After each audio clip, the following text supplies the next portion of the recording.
Hey Marlon, I saw your last video and I just wanted to chime in as a response to your video. Um, I mean, it seems like you got your mind made up, uh, but I was just going to kind of counter a few things that you had said, or at least just kind of point out a few things like. I kind of wrote down a couple of the reasons why you believe that you didn't create your own reality, and I thought they were valid points that I could see that you truly believe. Um, like the one about unity, and you felt like that was a lie.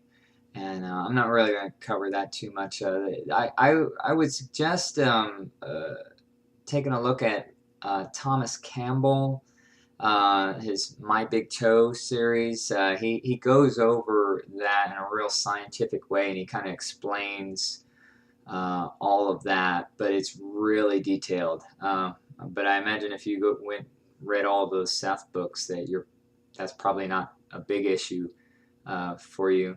That's if you're interested in looking into that further. It's a real deep, involved physics explanation of reality that really drastically changed my beliefs. Um, and he does go over kind of what the point of this reality is, although he doesn't really give any methods to really be able to achieve that. And I had to kind of look elsewhere to go look for that. Um, but I wanted to just kind of discuss a couple of the other things that you had mentioned because I just felt like you were looking at it a little differently, and I just wanted to kind of shed maybe a different light on the same subject, or the same just a different light on the same thing. Like you had mentioned that one of the things that you really didn't like about creating your own reality is that you were saying that people don't create negative experiences, and I think the big thing with the creating your own reality um, is that people are looking at it the wrong way. Um, they're looking at it like I am creating every single um, movie piece that's in my reality. And I mean, all of everything that's in the reality is kind of like the props, but they don't really have any meaning. We give them meaning by our observation of them, and the feelings that we have for them. You can have the same experience happen and have two totally different uh, thoughts and observations about the same subject. And so it's not the subject or what is happening, it's how you're feeling about what is happening. And a good example of that is that there's a person that is standing in front of you, and he drops a $20 bill. And let's say that either you or somebody else it doesn't really much matter, takes that dollar and says, oh, you dropped a $20 bill, and you're giving it to them because you're thinking about that, their well-being, and you're just kind of just saying, here is your $20 bill, it's not mine, it's yours, and you're doing something out of kindness. And let's say that same incident happens to somebody else, and $20 bill falls on the floor. Now the person behind it really wants to take that money. But he's looking around to see if anybody is watching, and he decides to go ahead and give it to him out of fear that people might be watching him. And so you have the same exact action, but a very different emotional response is happening right there.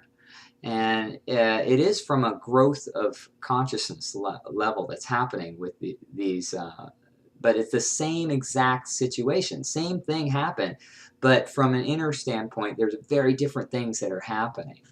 And I think that's kind of what happens when, as far as the negative experiences that are happening. What's negative to one person could be thought of as, differently for another person. Now, why are there like really, really negative experiences? Well, because it's a multiplayer game. There's lots of people playing. You're not really responsible for everybody's what everybody else is putting out. You're only responsible for what you're putting out. And if you're focused on something, then and creating that negative feeling within you, all you're doing is just kind of focusing in your energy in that area and kind of validating that, saying, my reality is this. My reality's got this in it. But maybe your direct reality doesn't have that. You're looking at the news and about things that are happening way out where. But maybe some around your particular neighborhood it's actually pretty good. So it's just I don't think that you're responsible for everybody's, because everybody is in this, and they're all just collectively working on their own consciousness. What was the other thing he said? Let's see. Yeah, I kind of covered both those on that one. And then the only other thing I was going to talk about was the chronic illnesses and and people healing themselves. And again, I'm an MRI tech, and I have experience in this. And I had one incident that I wanted to share. This happened to at my facility, and there was a woman that we do breast MRIs, and the woman came in, and she had very bad, again, without doing a biopsy, you can't tell, but she had what appeared to be in all, instance cancer of the breast. It was very bad, and they had, suggested immediate action to be taken. It was a BI-RADS 5, which just means immediately you need to do something about this biopsy. You need to start doing radiation and all that sorts of stuff. So the woman found out, and there was something to do with her insurance, that she was having a particular problem getting it approved around in our town. So she had to drive down to Tampa to be able to go to, I want to say it was like University of Florida or something like that. Something crazy. She really drove a while to get over there to do these treatment. Well, actually she never even really did any treatments. She went to go see the person, the oncologist, and they did ultrasounds there, and the tumors got bigger. And then around that time, she started getting dizzy spells, and she couldn't drive herself. And then after that, she couldn't find a ride to get down there. And all of this was because of her insurance, that she had to drive so far anyway. And she kind of just had a what the hell type of, attitude. And it just completely changed her attitude. Say, well, I can't do anything about this. And decided, I'm just going to go enjoy myself, and I don't care, And it wasn't really much, I don't care, but what can I do about it? I release all responsibility for what's happening to me. I'm just going to go enjoy myself. And she went with her boyfriend over to Legoland, and they're just enjoying herself. And I guess after a while, she got her insurance situation fixed up, and I think she was so excited about that. She was really excited about not having to drive so far and doing all that sorts of stuff. And she came into our facility, and you got to understand, when a woman's doing a breast MRI, they're in a pretty difficult emotional state. And this woman was so happy. I mean, she was just kind of like really just excited, and and I was confused, because this is 6 months out that I'm doing a second breast MRI, and I'm just kind of like, is this like a follow-up, or what's going on? And because I didn't have any new additional like mammos and ultrasounds and things that I need to scan in, and to be able to send it to the radiologist to compare, and with the MRI. And she was like, no, I haven't had anything done. My tumors just got bigger. But but she was so happy about that. She was kind of telling me, it was so strange, and I was kind of like thinking to myself, her emotional state is in a very different place than what's going on inside her. And then I kind of gave her the hope, because I've read up a lot about the placebo effect and that sort of thing. And I said, well, sometimes these things go away. And she was like, well, I hope so. And we scanned it, and it had gone away. It was completely gone. And she was BIRAD 1 or something too. So I forget. Just nothing else needed to be done. And completely fine. And so these things do happen, but it is not very easy. I will agree with you on there, because it's very a lot of times people focus on what's bothering them, and that's what kind of gets them trapped.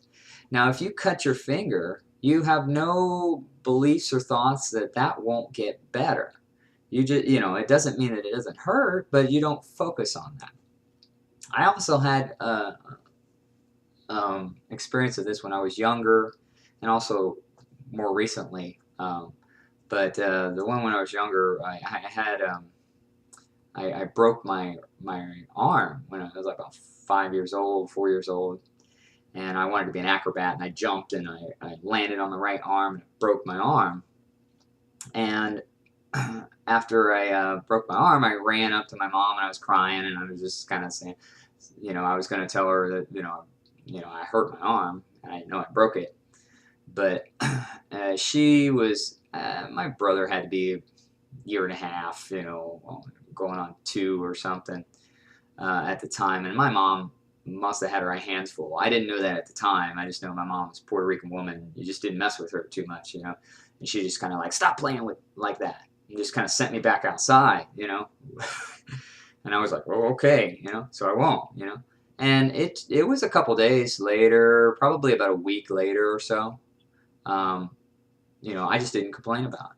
I knew I could still play, and as long as I didn't move my arm a certain way, I was still okay. So I just didn't pay attention to that. And then it was until I started playing with my dad, and I started throwing the frisbee with my other hand, that my dad said, well, what's going on? And I told him, well, if I throw it with my right hand, it hurts. So I could still play. I was still just throwing with the left arm. But I was just totally not focused on what I couldn't do. I was focused on what I could do. And so he took me to the hospital. They did x-rays, and it was broken, but it had actually already started mending together. And really, there was nothing that needed to be done. They casted it just in case I would messed it up even again. But really, he said, well, it's already, we don't need to set it. It's fine. It'll heal fine, and it'll be stronger than it ever was before.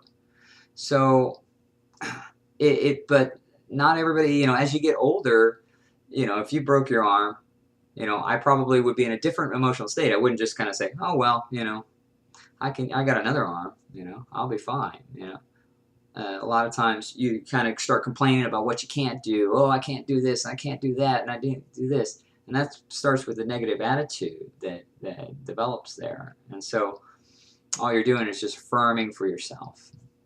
Another thing you were talking about was affirmations. And I think that with affirmations, a lot of times people focus like way far ahead than where they actually are. And unfortunately, I'm going to stop this video because this is way too long right now. I could go on and on about the subject, but I don't think it's a whole, that important to worry about what you're creating so much from thinking about what you want to develop. It's more, how are you feeling emotionally? And then, because that is what I believe they were really saying, is when you create your reality, is that experiences will come to confirm your state of feeling, your state of being, and they can be very different. Just just because you can think about money and maybe you're feeling great about it, but it doesn't mean that you're going to get $1,000,000. But maybe you'll get something that makes you feel like you got $1,000,000. You know, that sort of thing. You know. You know, it doesn't have to be exactly what you visualize. You know, it's supposed to match what you're feeling. And so people that just have a negative attitude tend to kind of focus in that direction, and that's what they bring into their experience. I think that's more what they were talking about as far as the create your own reality type of thing. But that's just my opinion. And appreciate your videos there, Marlon, and take care.